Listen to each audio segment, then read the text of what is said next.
Buenos días, buenas tardes y buenas noches a todos los distintos y distintas que hoy nos acompañan. Hoy tenemos a María del Pilar López, historiadora y economista. María del Pilar, ¿cómo estás?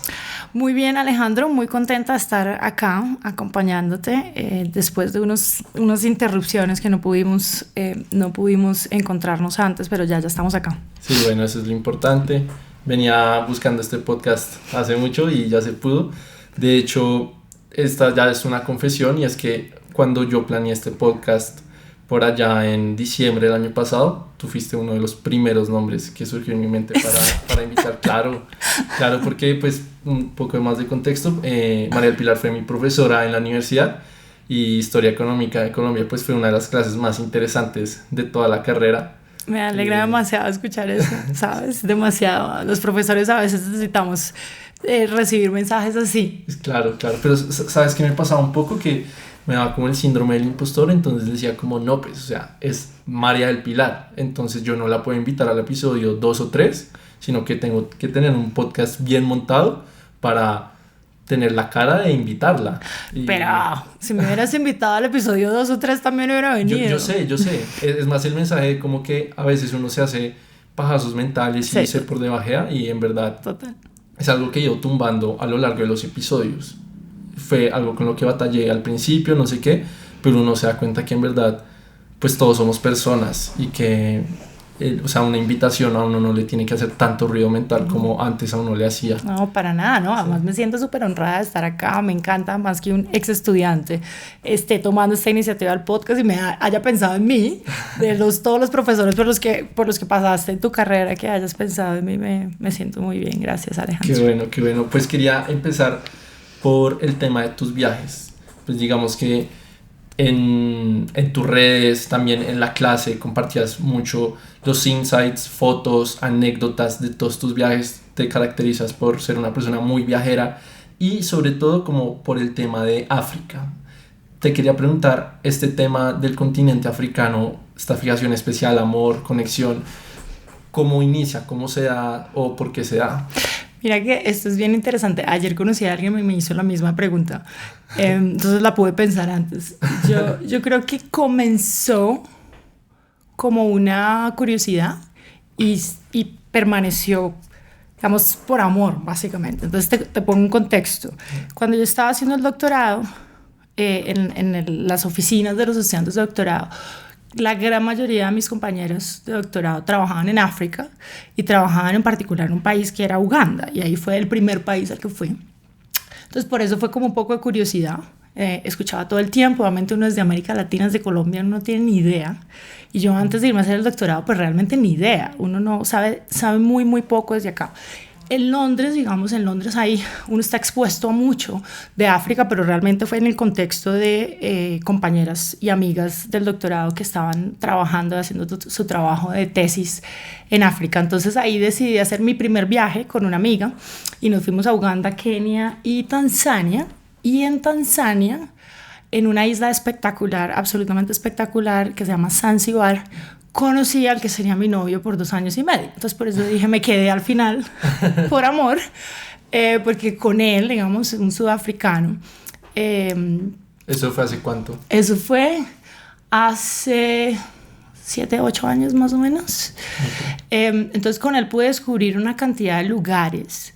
Y bueno, nada, ya ahí es, o sea, a partir de ahí lo que he hecho es intentar buscarme oportunidades para seguir conectada, pero pues África obviamente tiene una magia impresionante, tiene los mejores atardeceres de la vida, y pues lo interesante al final, por ejemplo, con esto que te digo de mi exnovio es, yo en general en mis relaciones busco estar con personas distintas a mí, no me gusta estar con personas que hacen lo mismo, que piensan igual que yo, y pues él era, digamos, era completamente distinto, o sea, una persona, pero o sea, completamente distinto, no sé cómo explicarlo, pues una persona que nunca en su vida vivido en una ciudad, por ejemplo, okay. Que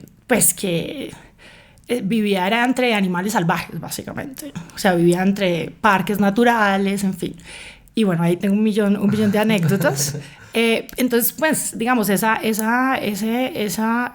con él, lo diferente que era, porque además siento que estar con alguien diferente también es bueno en el sentido de que, pues, uno aprende mucho más de estar con personas distintas, con personas iguales a uno.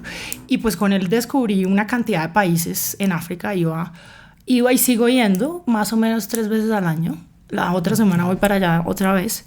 Y pues nada, ahí ya, entonces llegué como por pura curiosidad, me quedé por amor y ya a partir de ahí he buscado oportunidades de trabajo que afortunadamente se me han dado para estar conectada y seguir visitando. Y pues obvio, uno ve a África como algo bastante homogéneo, pero pues África subsahariana y hay una diversidad inmensa. La música, los paisajes, las personas, es muy fácil conectar con ellos. Tenemos una cantidad de cosas parecidas, también culturales. Y pues de experiencias, ¿no? Muchos países en posconflicto, expuestos a muchísima corrupción, guerras, en fin. Entonces, pues nada, por eso estoy ahí, sigo enamorada. Es un continente al que voy cada vez que necesito paz y necesito recargar energía. Ok, pero entonces mantuvieron una relación a distancia mientras tú estabas en Londres. Sí, pues digamos, la historia es un poco más larga y más compleja. Ya. Se sale un poquito de la pregunta de por qué África, pero... Sí. No, pues a él lo trasladaron a Malasia, entonces estuvimos un tiempo a distancia en Londres, Malasia. Pues cuando lo conocí, literal se fue a vivir conmigo a Londres como un tiempo, que para él fue todo un cambio, pues precisamente vivir en una ciudad. Él no había vivido en una ciudad nunca. Pero nos fue muy bien y luego pues sí, se fue a Malasia y luego lo trasladaron a Mozambique y ya terminamos cuando yo ya me vine para Colombia, cuando ya conseguí trabajo y me volví para acá. Ok, bueno. Sí, el final es un poco triste, tiene una historia un poco ahí extraña, pero el comienzo fue hermosísimo, lo conocí caminando por la playa, súper inesperado. Sí, obviamente pues tiene un factor crucial en esta conexión con África. Pero okay. Totalmente. Además porque entendí una cantidad de cosas.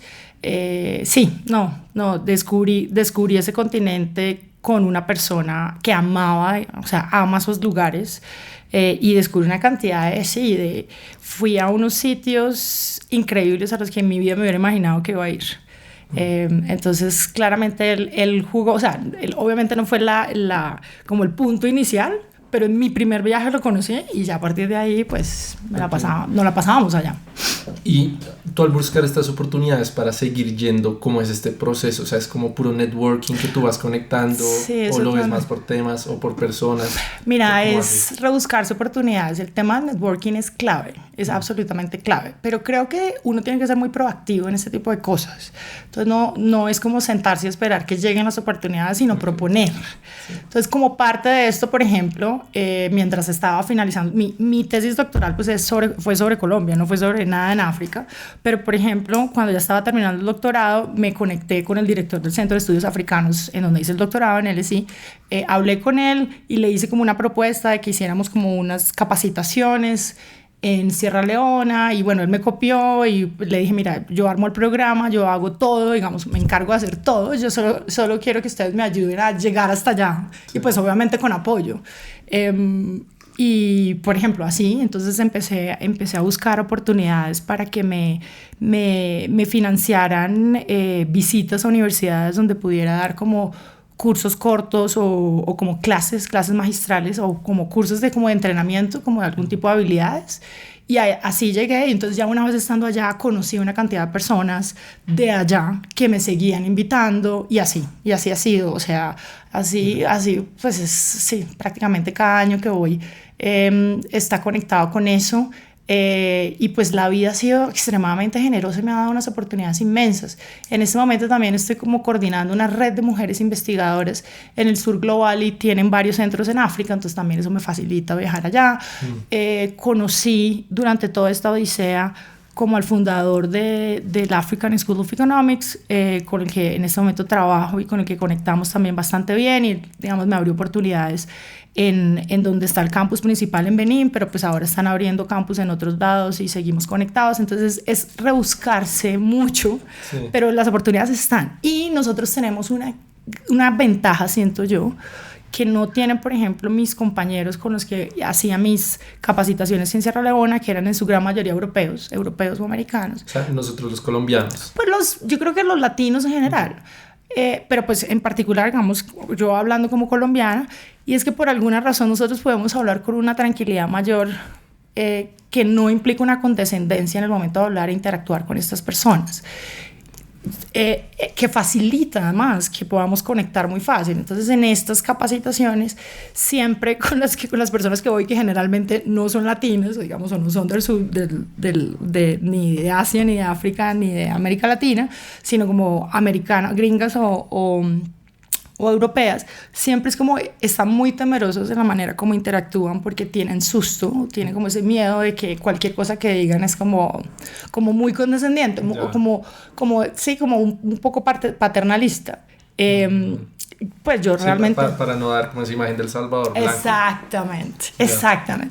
Y pues yo la verdad es que soy súper espontánea. O sea, yo llego allá y mira, vengo también de un país que está vuelto nada, tenemos prácticamente los mismos problemas y acá nos vamos a aprender mutuamente, entonces eso facilita que conecten, que pueda conectar con investigadores allá y pues que empieza a abrir y a seguir redes o sea, sigo hablando con personas a las que conocí, a las que capacité en Sierra Leona hace 6 años, que han logrado grandes cosas y me cuentan cada vez que lo logran, con personas en Benín, digamos, en las que he trabajado, con personas en Nigeria también con las que he trabajado, sigo en contacto con ellos, entonces es absolutamente maravilloso. Sí, y digamos con estos temas que tú mencionas que estás trabajando en una red de mujeres también, pues creo que eres la persona en Colombia que más sabe de ferrocarriles del país. No, pero eso es un mito urbano, quiero decirlo. No, pero en serio, o sea, tienes un hilo en Twitter en el que desglosas el tema y pues está muy bien como... Pero eso, ya te voy a decir por qué es un mito. Porque yo realmente no he hecho investigación en ferrocarriles. He leído mucho y es un tema que me interesa. Tengo ya, o sea, si tuviera mucho más tiempo del que tengo disponible, tengo ideas en la cabeza de 1000 cosas y de mapas y de cosas que he encontrado en el archivo que se pueden hacer cosas nuevas, digamos, en las que uno puede usar nuevos métodos.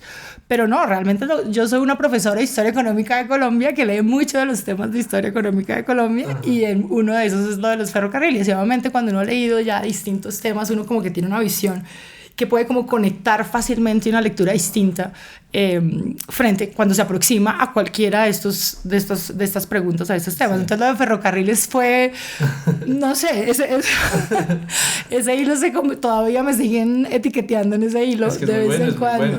Pero la pregunta va más a ya sea red de mujeres, ferrocarriles o esclavos en Sierra Leona. Sí. ¿Qué debe tener un tema para que tú digas, me quiero meter por acá, quiero sacar un proyecto de esto? No, o sea, es algo, no sé, como que uno conecta y se identifica de alguna manera con esos problemas con los que está tratando. Obviamente, lo de mujeres ha sido bien interesante, porque fue un completo descubrimiento mientras estaba haciendo el doctorado, como aproximarme a todos esos problemas de género. Cuando estaba en el pregrado, pues para mí todo estaba completamente normalizado, pero pues... sí, normalizado, y luego en el doctorado descubrí, digamos, un área de investigación poco explorada en Colombia, y pues ahí, por ejemplo, arrancó. Pero realmente los temas es como cosas que sienta que son relevantes, obviamente, que son preguntas interesantes, que no son respuestas que uno puede en un principio pensar que son obvias, y pues que me apasione. O sea, yo claramente, digamos, amo lo que hago y en parte amo lo que hago es porque tengo esa libertad de investigar en lo que me gusta, en los temas que me gustan. Y pues eso va, mi agenda de investigación es súper amplia, y eso va desde investigar desde estos esclavos que fueron esclavos libres, que volvieron a Sierra Leona, hasta cosas de género y participación política de mujeres, hasta cosas de, no sé, sustitución de cultivos ilícitos. Hoy la variedad en la agenda de investigación es inmensa. Pero no me caso, creo que es importantísimo diversificar en la agenda de investigación, y eso es algo que yo les recomiendo mucho cuando se me acercan estudiantes, qué tipo de doctorado hacer, o qué investigar. Es como que siento que no es una buena estrategia cerrarse demasiado. Entonces, pues eso, pero ¿qué tiene que tener? No, o sea, que sea obviamente una pregunta que me interese, una respuesta o sí, como que las respuestas no sean como,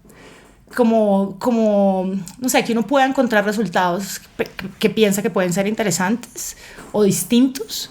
Y pues nada, que me encantan los temas. Pero entonces al buscar estos temas, ¿te sesgas en algún momento o direccionas como el tema de investigación dependiendo de si tú ves como que va a conseguir financiación o no? ¿O cómo es este proceso antes de empezar? Sí, bueno, el tema de la financiación en la academia es un tema, digamos, Pues es de lo más importante. Porque sí, pero pues digamos ahí depende, porque obviamente conseguir financiación para los proyectos de historia pues es prácticamente imposible, ¿sí?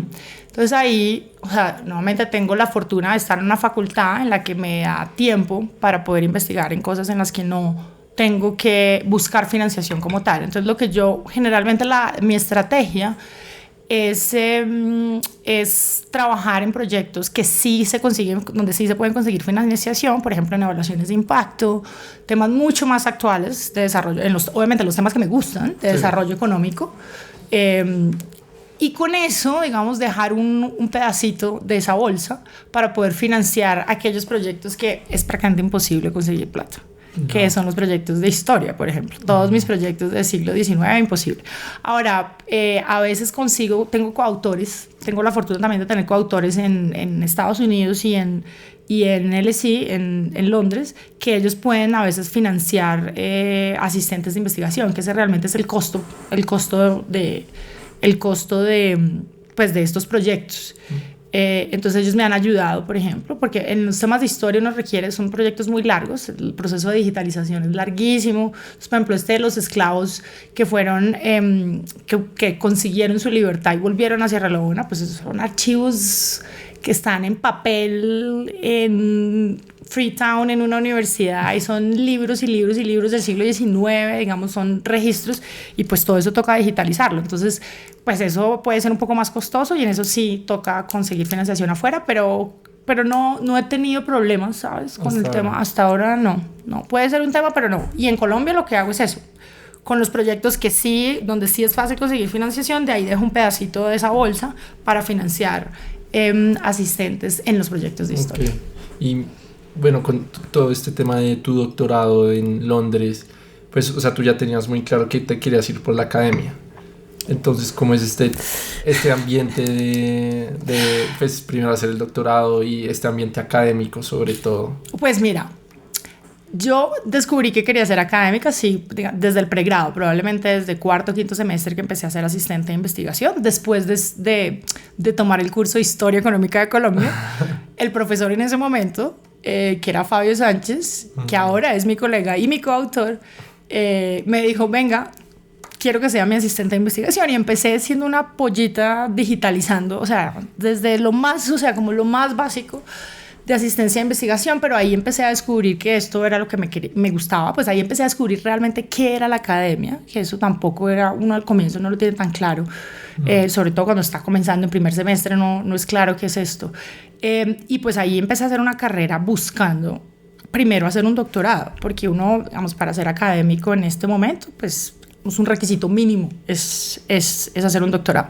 Sí. Entonces ahí lo que pasó fue, pues empecé a hacer como carrera, empecé a pues, ser muy proactiva, a proponer temas, a buscar que las investigaciones salieran adelante. Entonces ahí como que empecé a coger cierta visibilidad y cierto liderazgo, que me facilitó hacer publicaciones y tener publicaciones antes de irme a hacer el doctorado, que fue muy importante. Yo en ese momento también, algo que ya no existe, había como un programa para que buenos estudiantes de maestría se quedaran en la universidad trabajando como profesores de planta 2-3 años, con el requisito de que luego uno se tenía que ir a hacer el doctorado. Entonces me gané eso y estuve trabajando 2 o 3 años, y ahí yo ya estaba liderando investigaciones, o sea, yo tenía asistentes ahí, y pues ahí ya empecé a aplicar al doctorado. El proceso del doctorado es terrible, o sea, aplicar es muy, mejor dicho, no sé cómo explicarlo, pero lograr un puesto en la academia después o sea, no sé, la gente ve a los profesores y bueno, creen que uno manda una hoja de vida y ya, y lo contratan. Y esto es un proceso de mucho tiempo. Peleado. Pero además de mucho tiempo, o sea, mucho sudor, muchas lágrimas detrás. Yo, digamos, no... O sea, a mí me fue bien siendo estudiante, pues por puro esfuerzo, digamos. No era una persona como que me iba bien sin estudiar o nada de eso. Entonces el esfuerzo que me tocó hacer fue inmenso. Y pues eso arranca desde presentar el GRE y el TOEFL para que te acepten en la universidad, pero ya el presentar el GRE ya es un absoluto tedio. Sí. No sé cómo sea ahorita, pero en ese momento era como solo un lugar en toda Colombia, por allá en un colegio en Chía. Y bueno, eso es un misterio, pues el GRE es terrible, uno tiene muy poco tiempo, si las preguntas se van haciendo más fáciles es porque uno está contestando mal, bueno, en fin. Entonces... pues ya la aplicación es tenaz, uno además aplicando desde Colombia. Mis cartas de recomendación no eran ningún profesor de afuera, todas mis cartas de recomendación fueron pues Fabio, fue José Antonio Campo y Alejandro Gaviria, fueron mis cartas de recomendación. Y pues con eso pues uno aplica, pues es un poco una lotería. Yo tuve la gran fortuna de que me aceptaron el doctorado en LSI en economía con beca. Y luego luego conocí al profesor que tuvo mi aplicación en la mano y pues me dijo que realmente lo que lo había impulsado a aceptarme era que tenía como experiencia en investigación, digamos, que tenía como claridad. Entonces pues ahí el proceso arranca difícil desde la aplicación. Sí. Luego uno entra al doctorado y bueno, esto es sobre todo los 2 primeros años, el primer año y el último. Ya, pues el doctorado. O sea, ¿tú ya sabías cuánto iba a durar? Sí, uno más o menos dura 6 años, entre 5 y 6 años. La gente normalmente se demora 6 años. Ya. Uno ve clases los 2 primeros años y luego son 4 años de tesis. Y pues el primer año fue terrible, o sea, terrible. Yo no vi la luz del sol. Terrible en el sentido del material que veías, como las clases o el era, ambiente. Pues, digamos, es más que el ambiente, pues es una combinación de muchas cosas. Es irse a vivir a un país que no es tu país, sí. Y pues tú te tienes que adaptar al mismo tiempo que tienes una cantidad de cosas que estudiar. Es, por ejemplo, en mi caso, yo no me ha pasado, es empezar a tomar una cantidad de material en otro idioma, que uno pues realmente hay una cantidad de conceptos y cosas que pues sencillamente uno los aprendió en español. Adicionalmente a eso yo trabajé antes de irme a estudiar, entonces duré unos años sin tener perdí el ritmo de estudio. Sí, eso es importante. Y pues el material es una cosa, pues digamos, o sea, yo creo que los estudiantes de programa de maestría, o sea, no dimensionan lo que es eso. Y el sistema, por lo menos en Reino Unido, pues es un examen, o en LSI es un examen 100% de la materia. Entonces, básicamente, si ese día dormiste mal, tienes un mal día, o sea, te fregaste. Es el 100% de la materia. Hay tareas, no hay o sea, hay tareas, pero nada vale. Nada vale. Entonces, hay uno de macro, uno de micro y uno de econometría, un año entero. ¿Hiciste la maestría el doctorado en economía o en historia? En economía, digamos, yo lo comencé en economía, terminé los 2 primeros años y luego me pasé a un doctorado que creo que fue una bendición al final. En su momento fue una decisión difícil, pero después, todo al final pasa por algo, fue lo mejor que me pudo haber pasado y ya te voy a explicar por qué. Entonces comencé en economía, entonces macro, micro y econometría, y pues es un examen 100%, pues es como mascolel, pero te sacan 2 preguntas, entonces es como uno no puede estudiar todo bien, todo con la misma profundidad, y si te sacan la pregunta que no estudiaste, mal. Así eran tus parciales en Historia Económica de Colombia, eran 2 preguntas. Pero valía el 20%. Sí, es verdad, pero ya veo de dónde sacaste la metodología. No, porque esto eran preguntas donde si uno comenzaba a responderlas mal, tenía 0, o sea... es complejo, obvio. Y además esta gente ponía como lunes, martes y miércoles macro, microeconometría, entonces no había como tiempo de nada. Entonces fue un año excesivamente difícil. Ahí tuve muchas dudas sobre si esto, digamos, era lo que yo quería o no. Llegó el segundo año, ahí uno ya toma cursos como fields, como electivos, y ahí pues ya tomé los cursos que me gustaban, como cursos de desarrollo, de economía política, bueno. Pero al final, digamos, tomé la decisión, o sea, estaba como en un limbo con mi beca, el ambiente era altamente competitivo, no tanto entre nosotros los compañeros, pero como que la facultad del departamento, por alguna razón, todo, o sea, como que nos rankeaba para todo, como que nos ponía a competir sí, o sea, no era como, no salía desde los mismos compañeros, pero el ambiente era extremadamente el sistema hostil. En ese segundo año, además, muy fuerte, uno de mis compañeros se suicidó justamente antes de presentar su trabajo por la presión que tenía. Bueno, me han dicho una cantidad de factores y pues estaba obviamente lo de la beca, entonces como que dije, quizá, digamos, es una decisión difícil, porque a lo que nosotros nos meten en la cabeza es que si uno no tiene un doctorado en economía, no va a conseguir un trabajo en una facultad o en un departamento de economía. Entonces tomar esa decisión era difícil porque de una u otra manera sentía que me estaba cerrando puertas. Pero un profesor que estaba en el departamento de desarrollo económico pues me dijo, acá te estamos esperando, cuenta con eso, yo ya había tomado, digamos, los cursos core de economía, entonces no tenía como que tomar, o sea, ya tenía como todas las herramientas para poder hacer una buena tesis y quería ir a buscar trabajo en un departamento de economía, y pues al final me pasé para allá y fue la maravilla porque es un departamento, mi departamento al final es un departamento interdisciplinario, como que cada uno va a su ritmo, la gente trabaja en su tesis, nadie compite con nadie, como que es mucho más relajado. Entonces pues fue realmente, o sea, como que me quité, digamos, como una presión que nos ponían impresionante. Entonces esos años me los gocé, pero luego obviamente está el último año del doctorado, que es otro, que es el cuando uno va a buscar trabajo. Sí. Y ese año, pues digamos, cuando uno sale al mercado laboral académico, eso es brutal, porque son muchas personas para muy pocos puestos. Entonces, pues la competencia es tenaz y el proceso es muy estresante. Tuve al final compañeros del doctorado en economía que, carajo, duraron 6 años haciendo un doctorado y no tuvieron ni una entrevista, o sea, nada. Entonces, pues es muy complejo. Y pues ya luego me vine para Colombia, tomé el trabajo en la universidad, digamos, tuve la posibilidad, la fortuna de poder escoger, y escogí un trabajo, digamos, una universidad que me gustaba, la que estaba buscando. Digamos que si me salía esa opción no me disgustaba. Fue una decisión difícil porque tenía otras muy buenas ofertas, pero al final creo que fue la mejor decisión. Y el ambiente en la academia es muy agreste, es muy hostil. Ya no tanto por la competencia, porque eso es más cuando uno es estudiante, pero pues hay una cantidad de egos, por ejemplo, terribles. Es un ambiente en el que, digamos, siento que los economistas tenemos a veces una mentalidad muy, muy cerrada frente a cómo interactuamos con los demás. Es un ambiente altamente masculinizado, entonces abrirse espacio como mujer es complejo. Pero pues ahí vamos, como que yo creo que igual eso le da a uno, como que uno aprende como a resistir una cantidad de críticas, como que la norma generalmente son más críticas para destruir trabajos que constructivos, aunque pues depende del ambiente. Creo que en Colombia ha cambiado bastante, pero pues es difícil y publicar es complejo.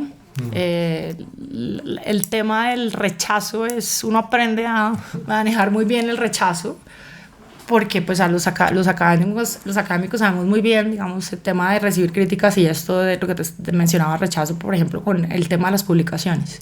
El proceso de publicar es largo, es dispendioso, a veces es injusto, y si a eso además uno le agrega pues el tema que uno está en una universidad en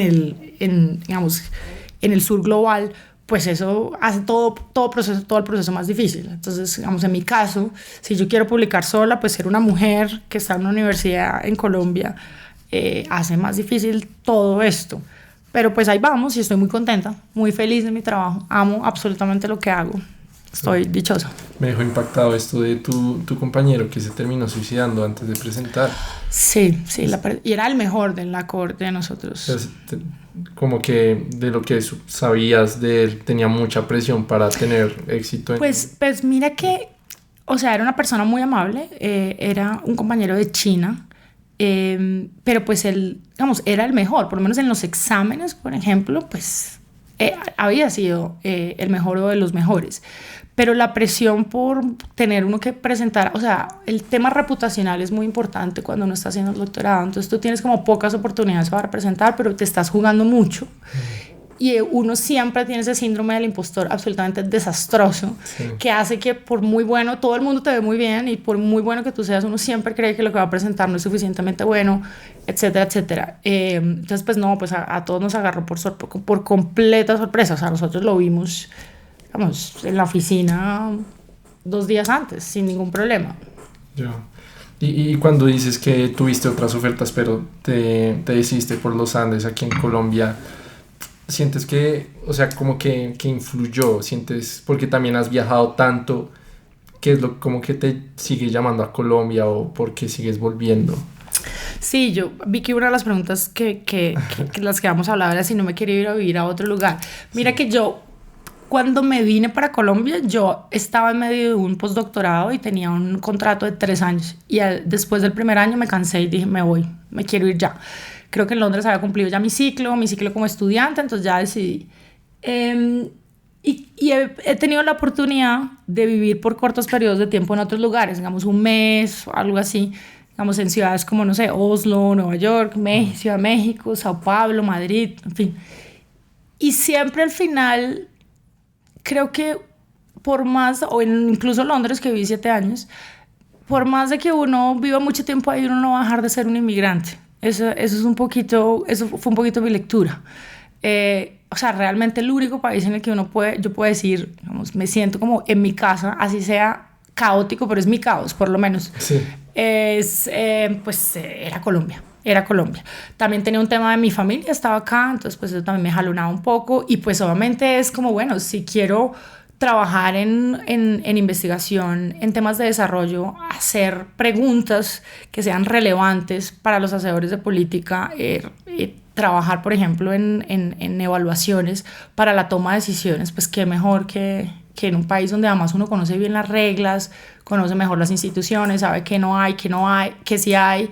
Sí, entonces al final, digamos, me quejo todo el día porque esta ciudad me parece caótica, porque creo que, digamos, ahí fue difícil volver. Cuando volví tuve un periodo en el que dije, me vuelvo a ir, y me estaba saliendo una oportunidad en Estados Unidos para irme, pero al final, sí, digamos, al final decidí quedarme a pesar de mis constantes quejas, sobre todo como de la sociedad colombiana, que me cuestan mucho. Es una sociedad muy clasista, muy machista, muy racista, y ese tipo de cosas me cuestan. Pero pues tengo la fortuna de que cuando siento que me están absorbiendo y que me están afectando, pues me puedo despegar y salir un poquito. Okay. Y viajar y coger aire, sí. Y entre tantos viajes tú podrías definir, es una pregunta muy difícil, pero podrías definir como el mejor viaje y también el peor de tus peores experiencias. Es demasiado difícil, Alejandro. Claro. Es demasiado. Esa pregunta me la hacen también muy seguido. Sí, y no es una pregunta justa porque cada uno tendrá su mejor cosa a su manera. Sí, pues Pero tu top 3. No sé si top 3. Digamos, yo tengo viajes que han llegado a mi corazón, ¿sí? Yeah. Y todos muy distintos. Entonces creo que el primer viaje que llegó a mi corazón fue cuando estaba muy chiquita, que siempre cuento esto, tenía 17 años, estaba aprendiendo inglés en Inglaterra y me fui en bus hasta Rusia y me pasó de todo. Entonces fue como 1 mes y medio de viaje, viajando de Londres a Moscú y devolviéndome en bus. Ese fue un viaje, digamos, que me marcó, me dio mucha independencia, me dio mucha confianza, me pasó de todo, pero bueno.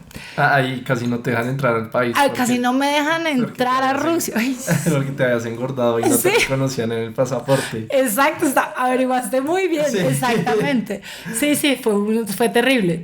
Pues yo era una pollita, tenía 17 años. Sí, o sea, con 17 años, impresionante, como que primero tuvieras como esa autonomía de irte a Inglaterra a Rusia.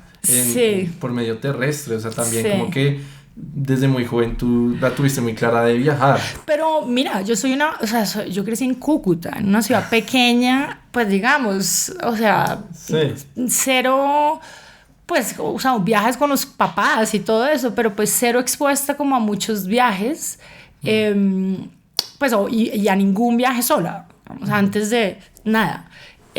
Pero creo que allá descubrí completo universo, un mundo súper amplio, de mi visión muy cerrada, de haber nacido y crecido en Cúcuta, y pues eso me encanta, como cada país explorar como su parte cultural, la gente, las costumbres, su historia, en fin. Entonces ese fue uno. No, pues es que cuando conocí las pirámides de Egipto, que también fue uno de mis sueños, era uno de mis sueños ir a Egipto, también el día que cumplí 17 años aterricé en el Cairo. Y ese día para mí, porque yo estaba obsesionada con esa cultura cuando estaba chiquita, sí, digamos, cuando estaba en el colegio, entonces para mí fue un sueño. Pero también fue un viaje sola, pues un poco difícil, pero bueno. Y ya, en cuanto a la cultura egipcia, pues aquí estaba muy chiquita. No, no tanto el lenguaje, creo que el tema del idioma no es tan grave, pues porque si uno habla inglés, digamos, en países tan turísticos no es tan grave. No, más, digamos, culturalmente hablando, y ya sí que hablaremos de eso, supongo, un poco cuando me preguntas las malas experiencias, porque pues viajar sola siendo mujer es difícil. Y en países como estos, digamos, donde el rol de la mujer no es un rol muy independiente, es muy difícil. Entonces más por ahí. Y ya, pues no sé, cuando me fui a vivir con los beduinos en Jordania, un viaje absolutamente maravilloso. Cuando hice un viaje por carretera con mi novio y con 2 amigos por Mozambique, Zimbabue y Sudáfrica, absolutamente increíble. Mi viaje a Sierra Leona, que pues agarró mi corazón. Ese país tiene un pedacito de mi corazón y espero volver en algún momento. Países que tienen una cultura completamente, digamos, distinta pero además distinta, o sea, que uno no se imagina, con países como Etiopía. Fue un viaje absolutamente increíble. Y recientemente, hace 2 meses, llegué a un maravilloso viaje de Bután y bueno, ¿no? Llegué, sí, absolutamente enamorada del país y sorprendida. Y ahora sí, tus peores experiencias. Pues mis peores experiencias creo que han sido cuando viajo sola como mujer. Es difícil. Creo que el tema de, sí, como que ven a una turista sola y pues los hombres, generalmente los locales, creen que, vamos, se pueden aproximar a ella sin ningún tipo de respeto.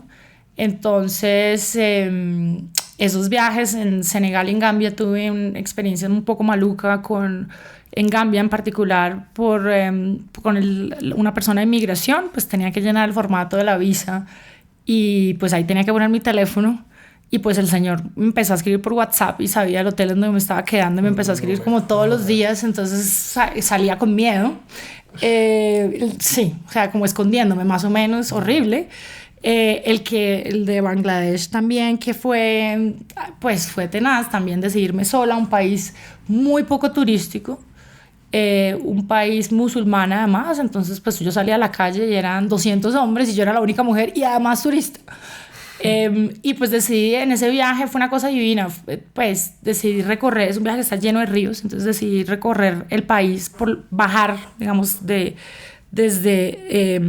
Dhaka al sur, bajar en un barco inglés del siglo XIX para recorrerlo como por ríos y todo, y de venida devolverme en tren. Y pues la experiencia fue tenaz, o sea, hombres siguiéndome, diciéndome cosas, haciéndome encerronas, muy complejo. Muy, muy complejo. Siempre por alguna razón tenía como un angelito guardián por ahí que terminaba como protegiéndome.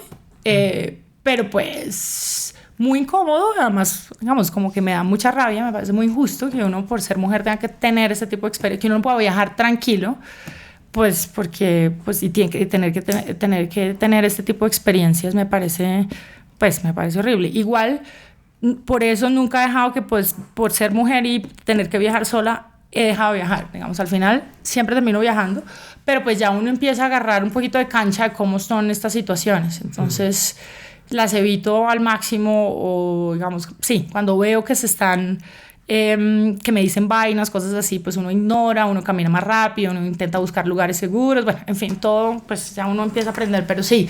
Y pues en África también, cada vez que viajo sola, entonces voy a algún lugar y ven a una mujer sola, entonces llegan 3 hombres y me empiezan a decir cosas y me empiezan a invitar a lugares y bueno, es súper incómodo. Entonces pues ese tipo de experiencias. Un poco, una vez también que me deportaron de Malasia porque no sabía en su momento que los colombianos no podíamos entrar a Malasia por tierra, solo podíamos entrar por avión.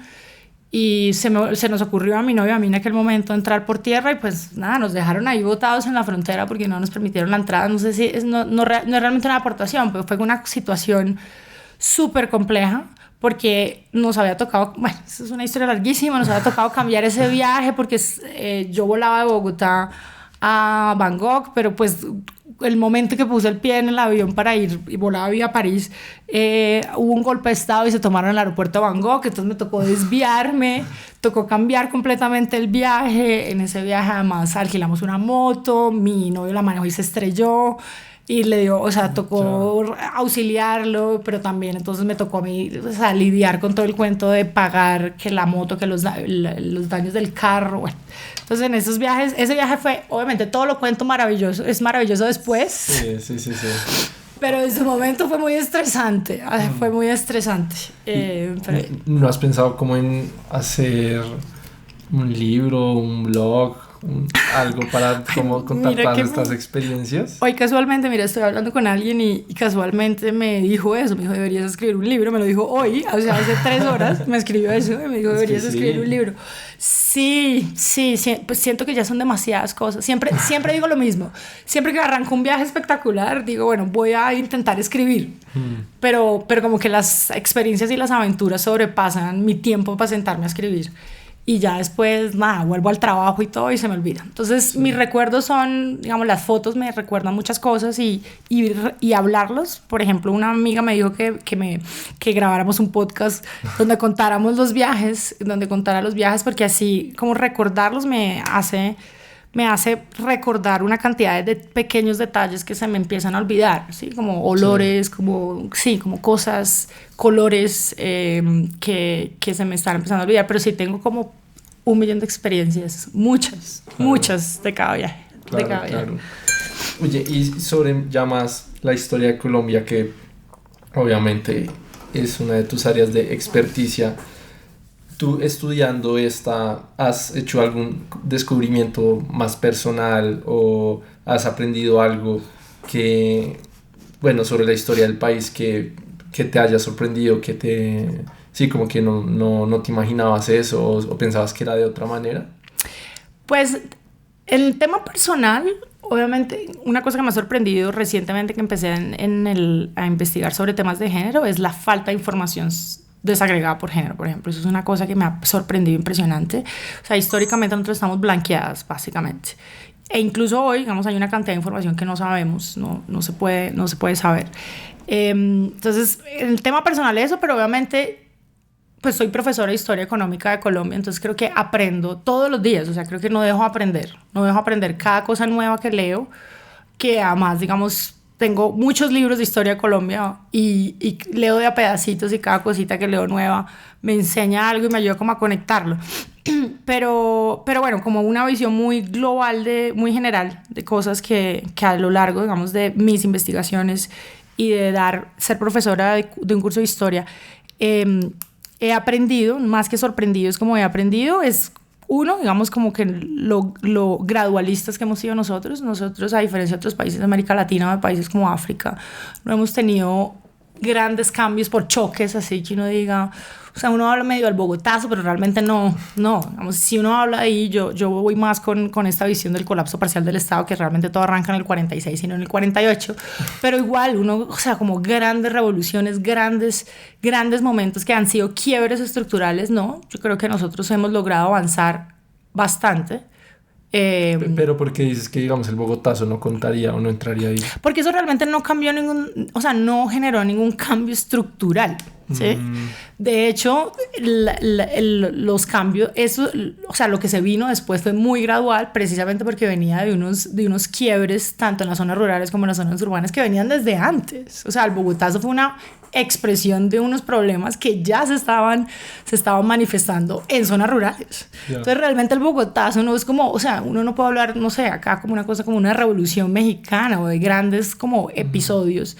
Que uno diga, esto fue como un cambio estructural. No, nosotros hemos sido muy gradualistas, o sea, no, los avances que hemos tenido, los grandes proyectos, programas, se han implementado paulatinamente, digamos, no como consecuencia de un gran choque. Entonces, eso por un lado.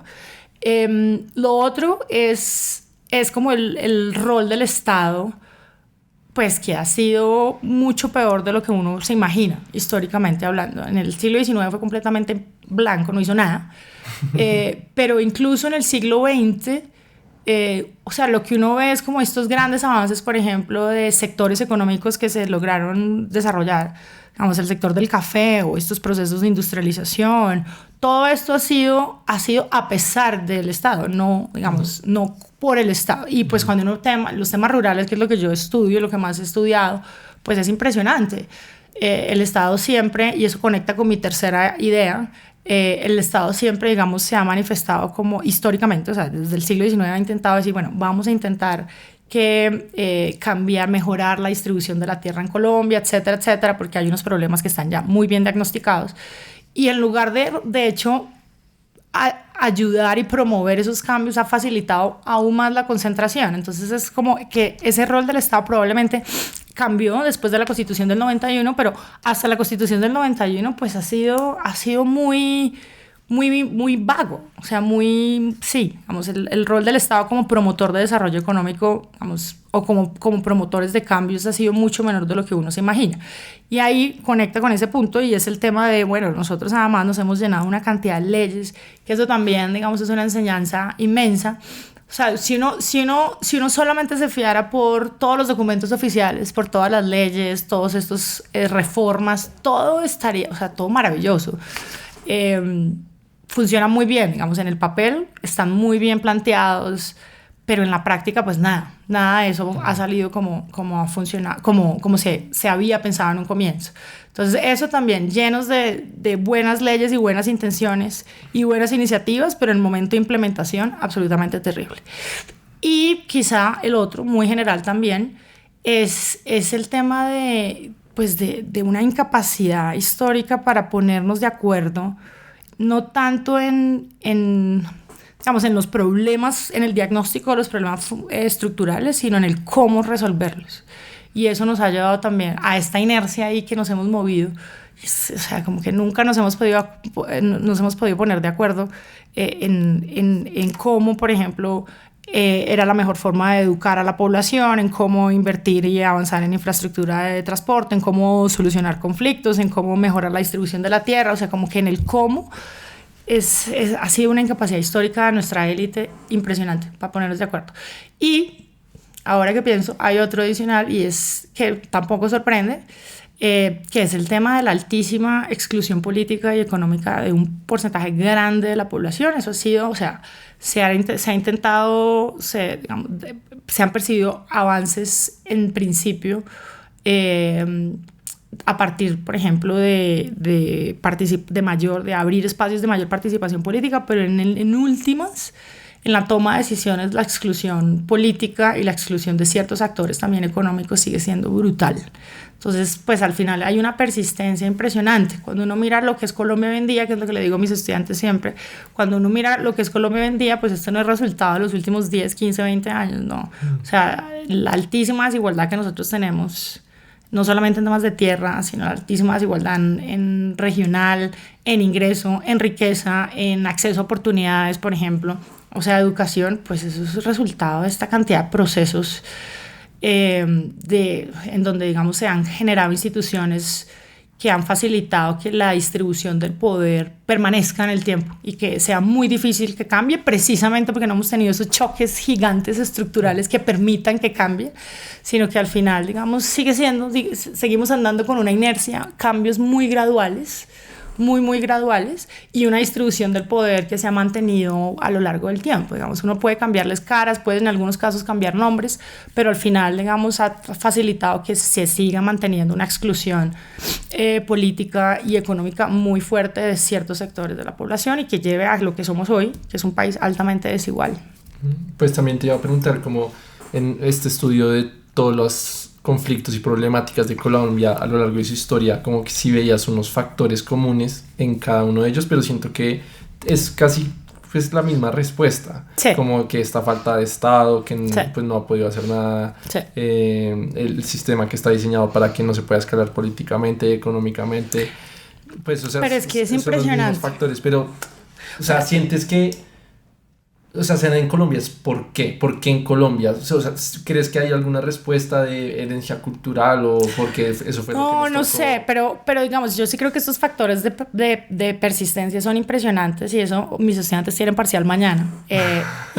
Suerte.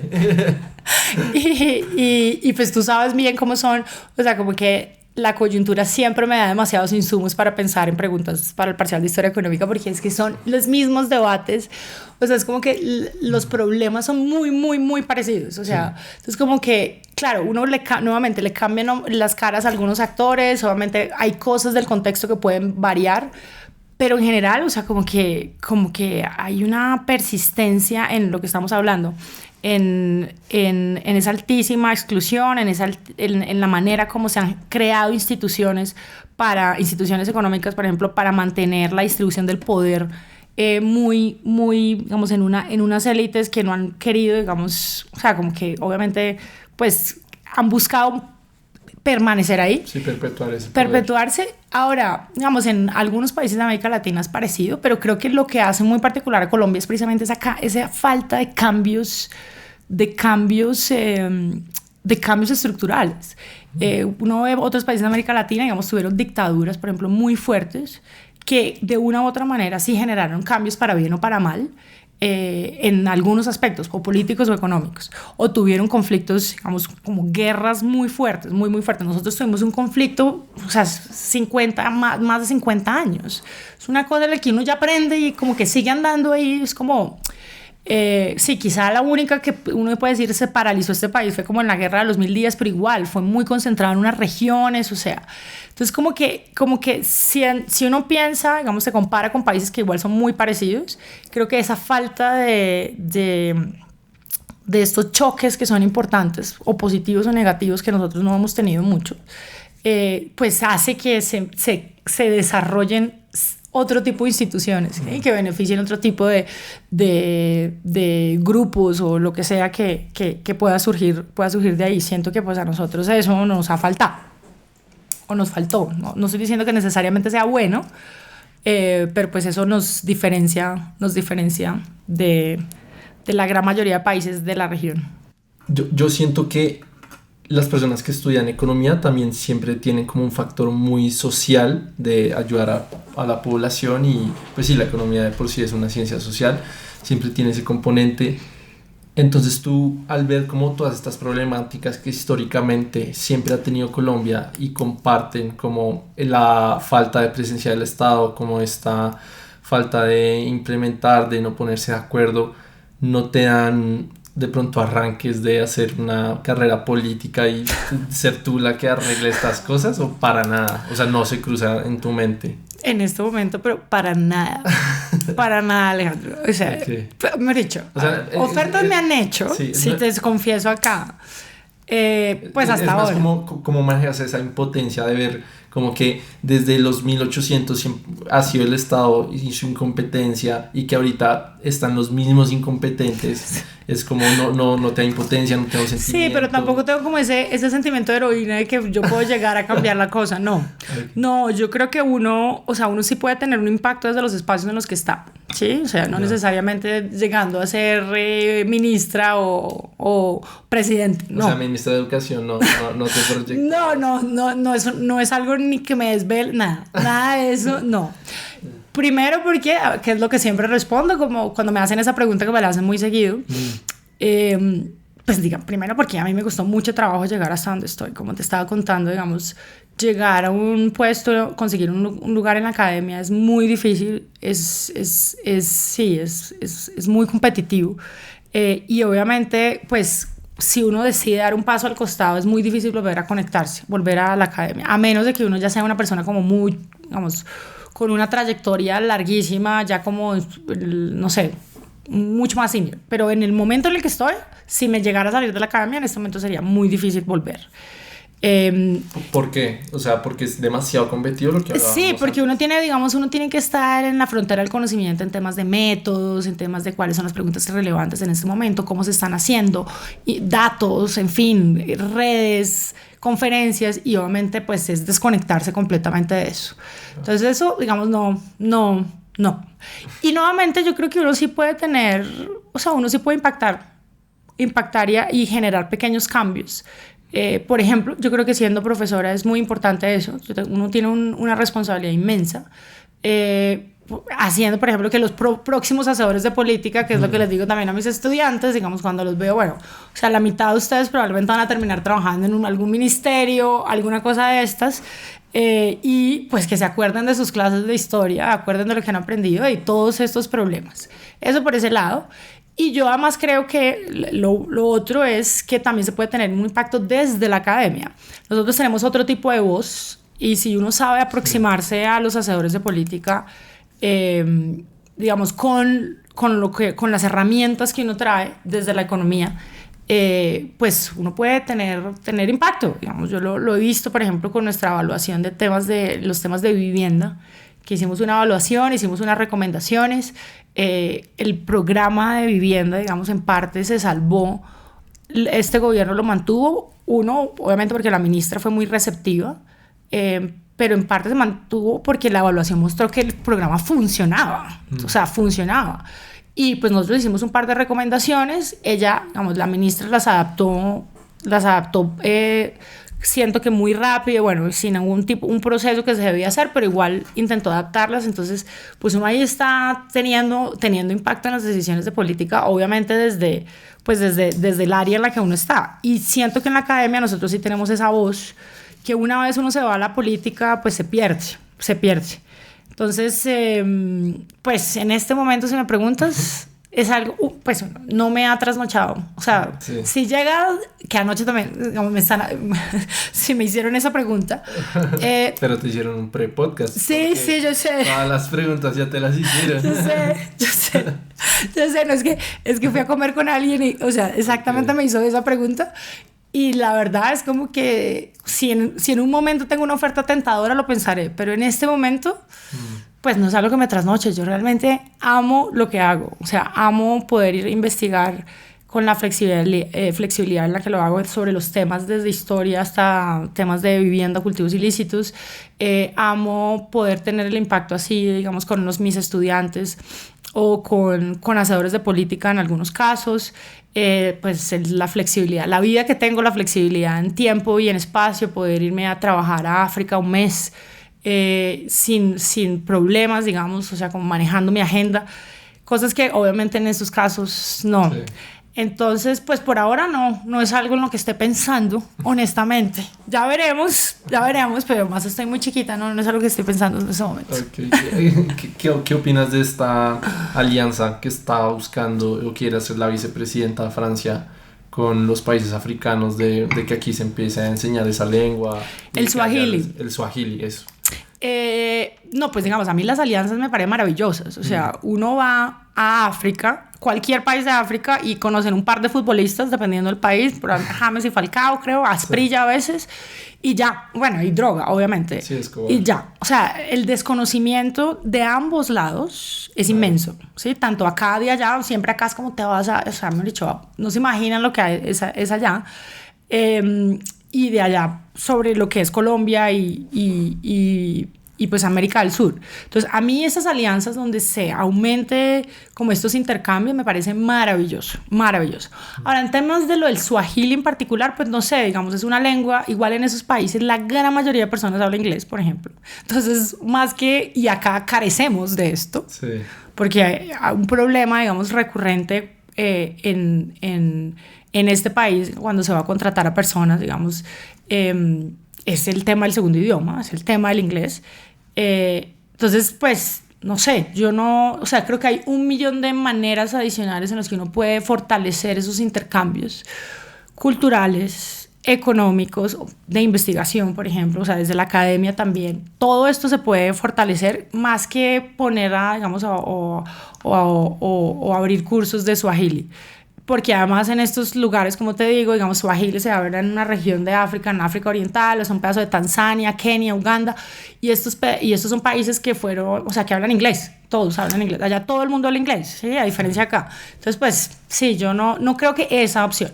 Ahora bien, digamos, pues hoy casualmente estuve sacando una visa en el consulado de Ghana, y pues estaba preguntando sobre como estos intercambios. Vamos a ver cómo se materializan. Tengo entendido que lo de la embajada no va a ocurrir, la embajada que dijeron que iban a abrir acá de Ghana, pero pues el tema, o sea, a nosotros nos ponen muchos problemas cuando vamos a África, por droga, obviamente, y porque, pues digamos, necesitamos visa para todos lados, para todos los países. Acá hay muy pocos consulados o casi ninguno.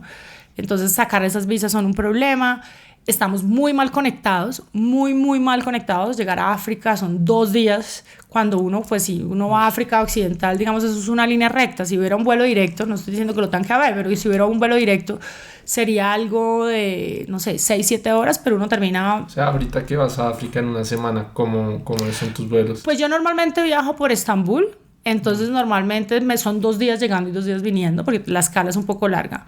El de la otra semana es un poquito más corta, pero pues es un tema, o sea, toca, sí. No hay vuelo, o sea, toca o ir hasta Europa, porque los vuelos por el sur de hecho los empezaron a cerrar, porque había una conexión también por Brasil o por Argentina, pero cerraron unos vuelos, entonces ya hay menos oferta de esos vuelos. Entonces al final siempre lo más barato, porque ya solamente ir de acá, de Bogotá a Buenos Aires es carísimo. Entonces generalmente lo más barato es subir hasta Europa y luego bajar, que eso es, pues digamos, eso es mucho tiempo. Obviamente, en parte no hay vuelos es porque no hay demanda, o sea, ¿a quién le interesa?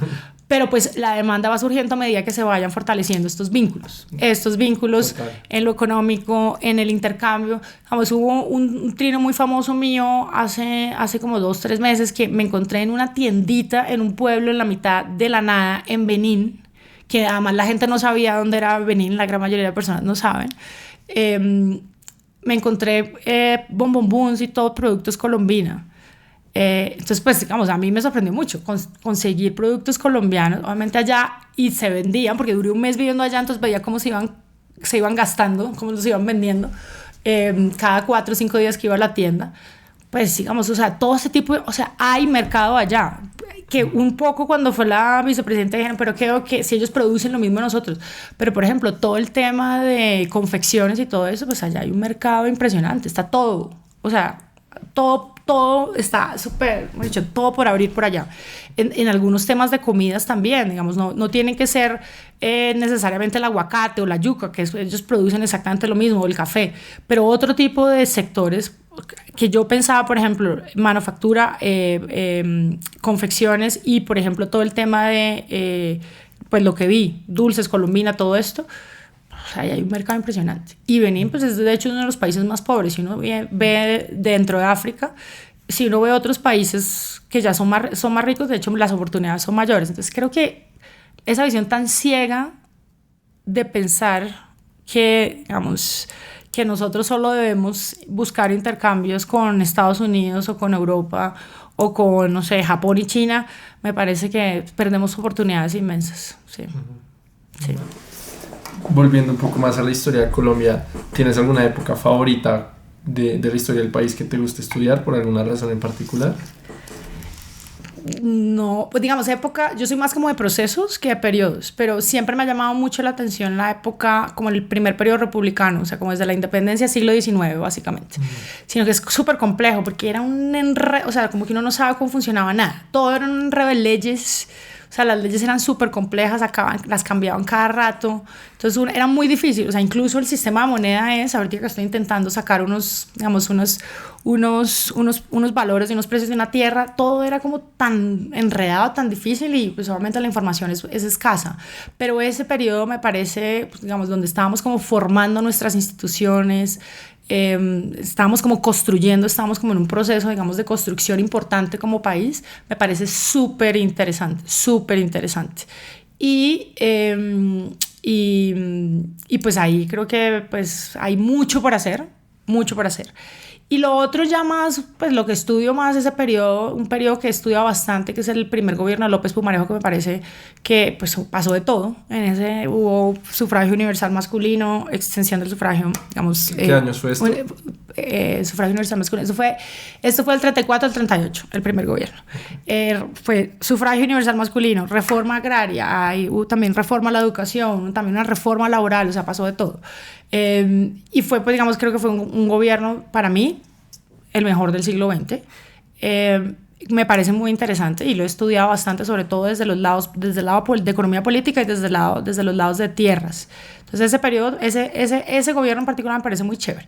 Y pues lo otro también es la guerra de los 1000 días, pero pues eso es un hoyo negro porque no hay información de nada. Entonces siempre he pensado que quiero estudiar ese periodo, digamos, los años de la guerra de los 1000 días, pero es que ni siquiera el Estado sacaba diario oficial, ni siquiera el Estado sacaba documentos de reportes de digamos, de los ministerios que sacaban estos reportes, o sea, no. Tú para estudiar un periodo, o sea, ¿cuál es el paso a paso que tú haces? Listo, quiero, no sé, 1857, ¿a dónde vas? ¿Cuál es el primer paso? Porque pues Google difícil. No, Google no. Exacto. No, uno va primero a las fuentes secundarias, obviamente, digamos, los libros de mi casa. Tengo una biblioteca un poco extensa en mi casa. Los que han estado ahí saben que los libros pesan un gran pedazo de lo que es mi casa.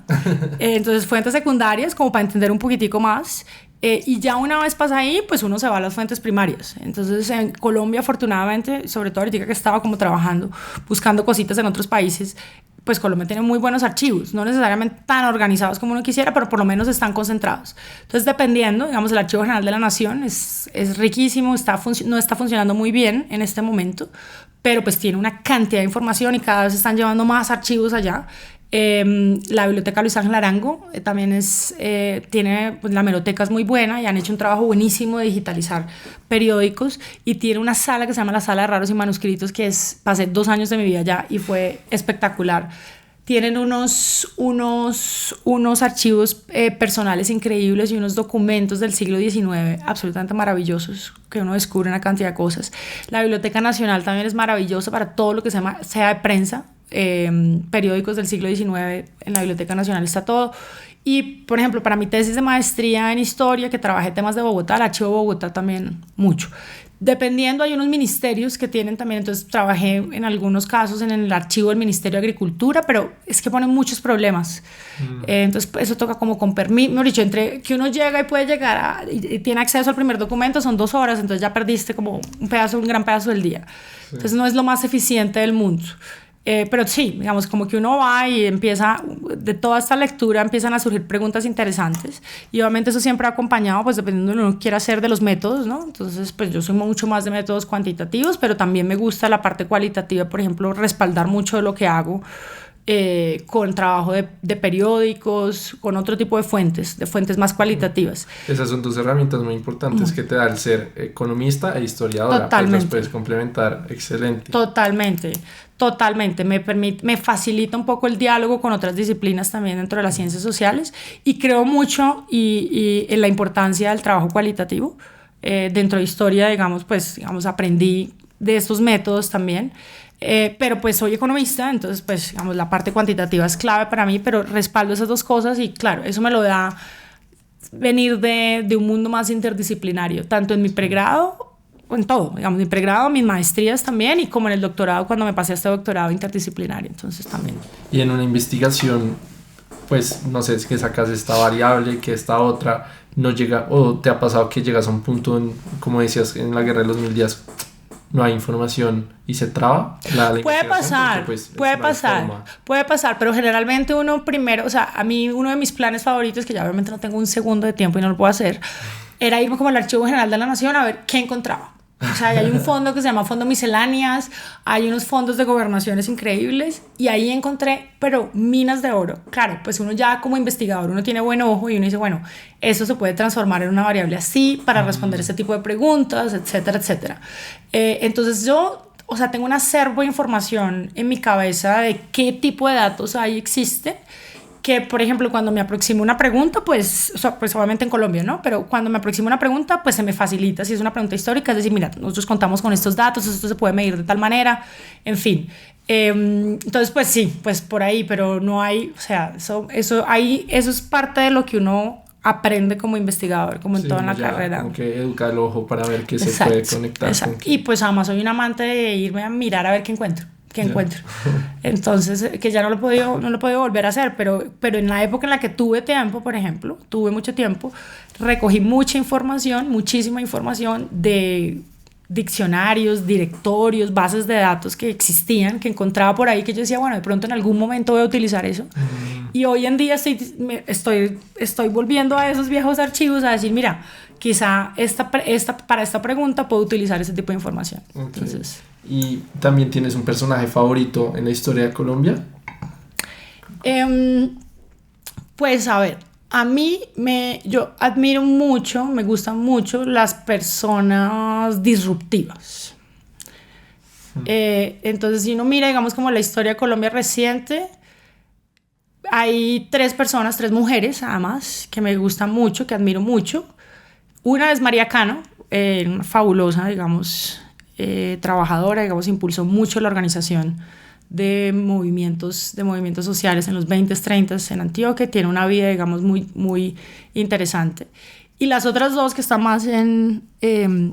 digamos, son contemporáneas,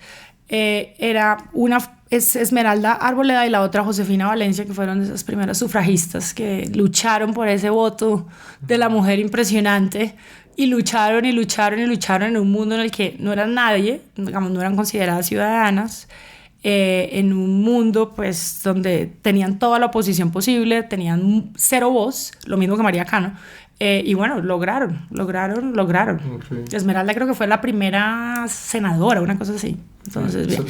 Son tres nombres que no tenían el radar, pero para nada. Sí. Pues ahí ves, los voy a mencionar en mi clase de género entonces, sí. Este semestre. Sí, no, pues digamos, María Cano es bien famosa, digamos, okay. Hay biografías extensas de ella. Hay una película, de hecho, okay. Sí, de la vida de María Cano, ella es muy, muy, muy, muy conocida. Esmeralda Arboleda y Josefina Valencia probablemente no tanto, pero pues, por ejemplo, el rol que tuvieron para que nosotros pudiéramos llegar a obtener el voto en el 54 y votar por primera vez en ese plebiscito del 57 fue esencial. Entonces, okay. Creo que, pues, como colombiana, como mujer, claramente debo como admirar. Ya en el siglo XIX, creo que un personaje que en algún momento estudié mucho fue Antonio Nariño, me gustó mucho. Cuando estaba estudiando historia, mi curso de historiografía de Colombia, nos tocaba coger como algún documento histórico y todo el semestre teníamos que estudiarlo. Entonces, yo escogí La Bagatela, el periódico de Antonio Nariño, y con eso, digamos, me leí como cada párrafo, lo interpreté cada párrafo de yo no sé cuántos números, y con eso como que descubrí un personaje bien interesante, pero no le he vuelto a coger como no he vuelto como a retomarlo. Entonces no, eso, okay. De Colombia, eso. Ya. Y ya más sobre tus campos de investigación, hace pues relativamente poco tu último paper fue con el que fue tu profesor y ahora colega Fabio Sánchez. Cuéntanos un poco más sobre este paper, de qué habla, paper. Bueno, la historia de ese artículo surgió en una de esas lecturas, pues que uno, digamos, unas lecturas que uno tiene como en la hamaca en las vacaciones, sobre los orígenes agrarios del conflicto en Colombia. Digamos, uno ya leyó mucho sobre temas de tierras, en fin. Y me acuerdo que la idea se la propuse inicialmente a Fabio en un OMA. ¿Hace cuánto fue esto? Eso fue hace mucho tiempo. Eso fue cuando yo estaba haciendo el doctorado. Probablemente hace 10 años. Hace 10 años. O sea, la idea inicial de un paper fue hace 10 años y hasta este año se publica. Sí. Ese fue uno de los capítulos de mi tesis doctoral. Entonces, digamos, como que el trabajo que me tocó meterle a eso fue muy fuerte. Y no, básicamente nosotros queríamos entender por qué, digamos, lo que fue la guerrilla de las FARC, este periodo que arranca el conflicto en Colombia, digamos, más tardío, que arranca en el 64 con la fundación de las FARC. ¿Por qué surgió en ese momento y por qué surgió en los lugares en donde surgió? Porque esta guerrilla no se organiza por igual, digamos, en todas las regiones de Colombia. Surgió en unas áreas en particular. Entonces queríamos entender por qué en unas áreas sí, en unos municipios sí y en otros no, y por qué, digamos, en el momento en el que surgió. De ahí como que arranca todo esto. Pues soy una convencida de que la raíz del problema del conflicto en Colombia es un problema agrario, o sea, es un problema, está relacionado con los temas de tierras. Y cuando empezamos a echar para atrás, pues nos dimos cuenta que los despojos de tierra se habían agudizado mucho en la década de los 20, cuando, digamos, empezamos a exportar las oportunidades de café eran altísimas y empezamos a exportar como locos café, entonces el valor de la tierra aumentaba mucho, entonces pues obviamente generaba los incentivos para que grandes terratenientes o propietarios o digamos personas con poder despojaran de tierras a colonos o a campesinos, lugares donde los títulos de propiedad pues son muy débiles, donde es muy fácil poder quitar la tierra y apropiarse de estas tierras. Entonces empezamos a escarbar un poco y decir, bueno, acá hay algo, estos despojos de tierra se empiezan a agudizar en los 20s, entonces estas percepciones, digamos, de incapacidad estatal, de ausencia del Estado, de injusticia, de vulnerabilidad, digamos, de estos campesinos despojados arrancan ese periodo y nosotros nos damos cuenta que eso está muy conectado con los lugares donde las FARC surgen. Pero bueno, eso ocurrió en los 20s, 30s. Entonces, ¿por qué las FARC llegaron después? Y lo que nos damos cuenta es que ahí, digamos, todo es parte de un proceso y es que se empieza a abrir una ventana de oportunidad muy fuerte después en la violencia tardía, en aquellos lugares, digamos, donde durante la época de la violencia se facilitó el acceso a entrenamiento militar y a armas a estos campesinos. Y adicionalmente a esto, en los sitios donde las ideas muy radicales de izquierda, como estas ideas revolucionarias que empiezan a cambiarle el chip y como la conciencia a los campesinos sobre sus derechos, sobre lo que pueden reclamar al Estado, etcétera, fue más fuerte. Entonces lo que nos damos cuenta es que el origen agrario está asociado, o el origen agrario, digamos, del conflicto en Colombia está asociado a despojos históricos de estos campesinos, pero que realmente encuentran solamente la ventana de oportunidad de manifestarse cuando confluyen estos dos factores adicionales, que son que les dan armas, que les dan acceso. ¿Y por qué se dio este facilitamiento de armas? Porque estábamos en la época de la violencia, empezaron a surgir grupos de autodefensa por doquier, las armas empezaron, o sea, nosotros revisamos una cantidad de fuentes y pues las descripciones de eso volaban, digamos, facilitar el acceso a armas fue uno de esos factores esenciales.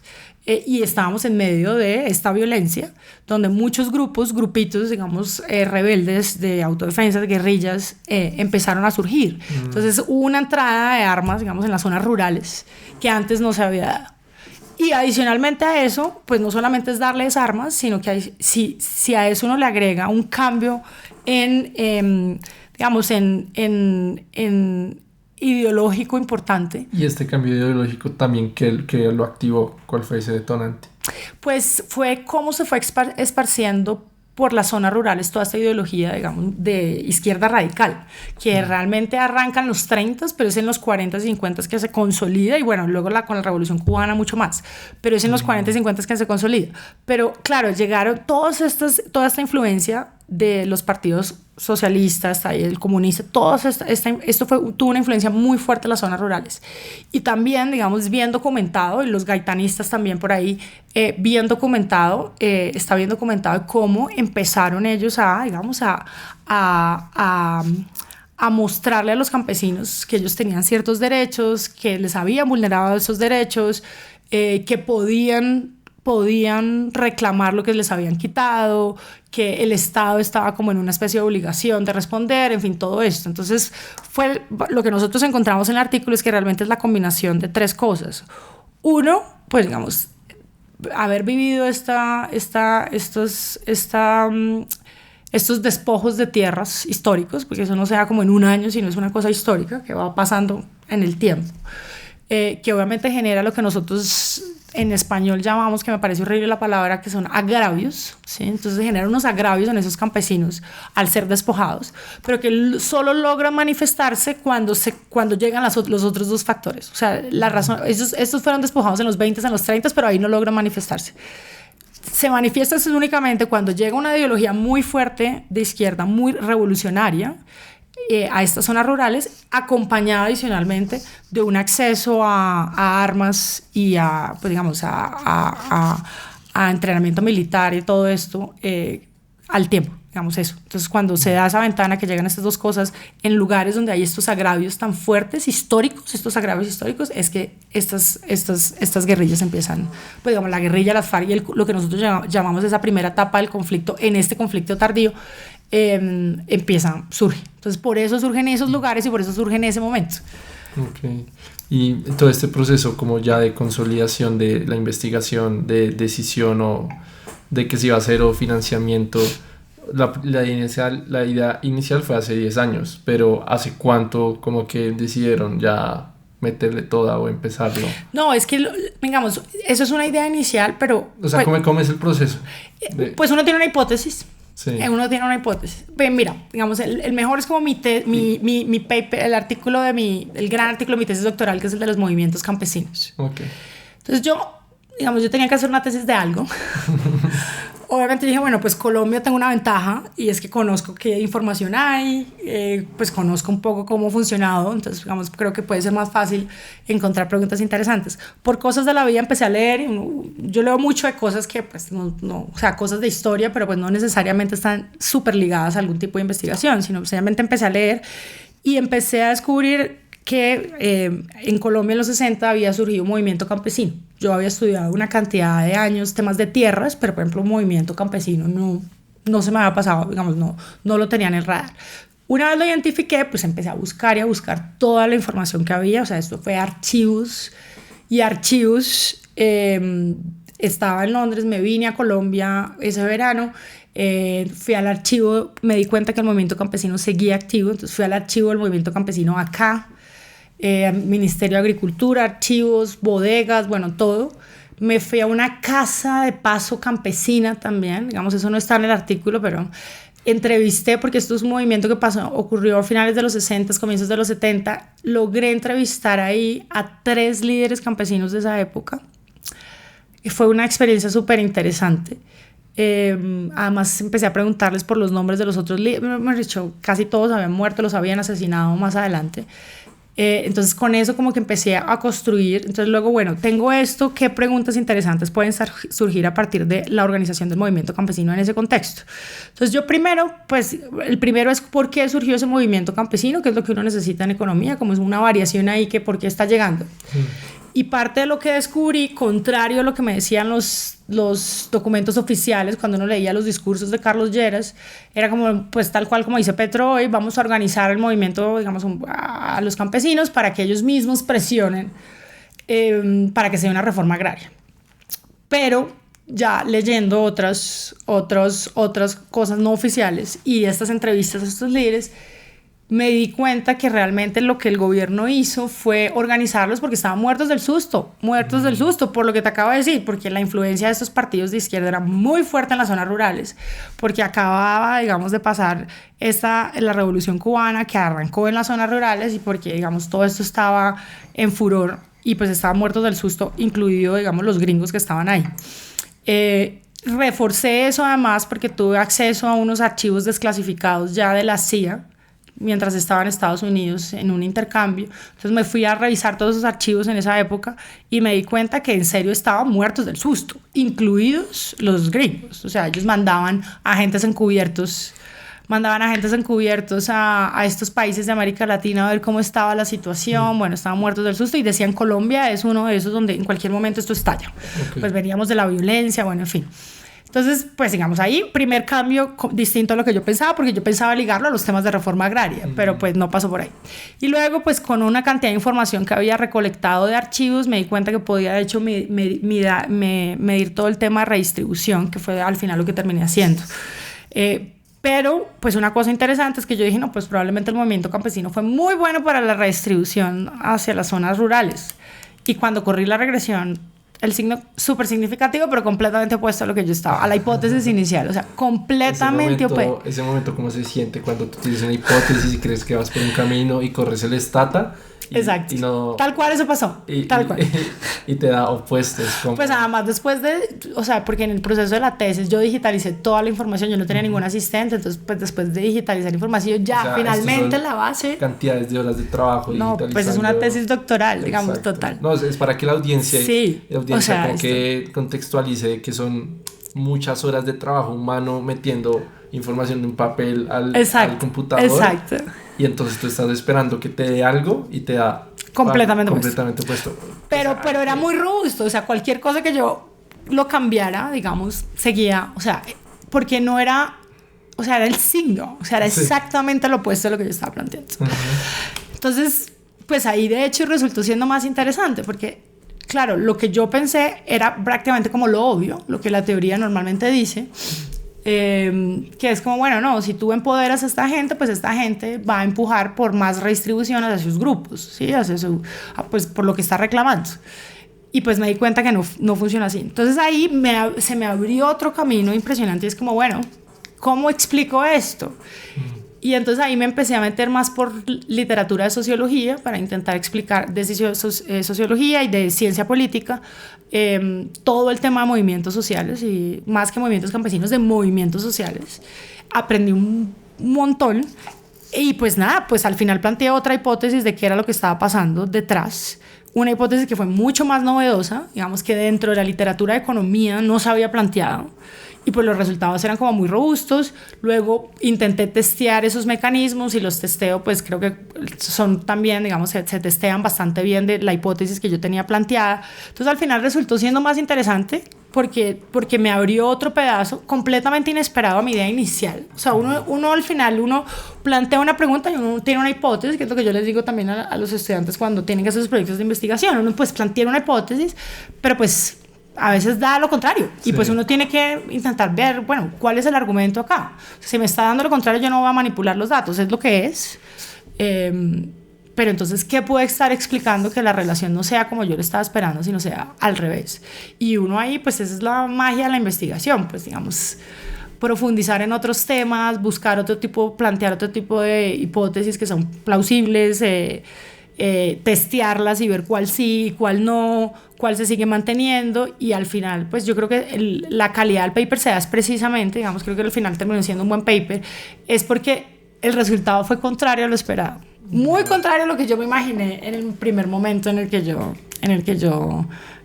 que corrí esa regresión y cuando decidí estudiar ese tema. Entonces así pasa mucho en investigación, uno plantea una hipótesis y ahorita en los proyectos en los que estoy, pues uno tiene una idea en la cabeza.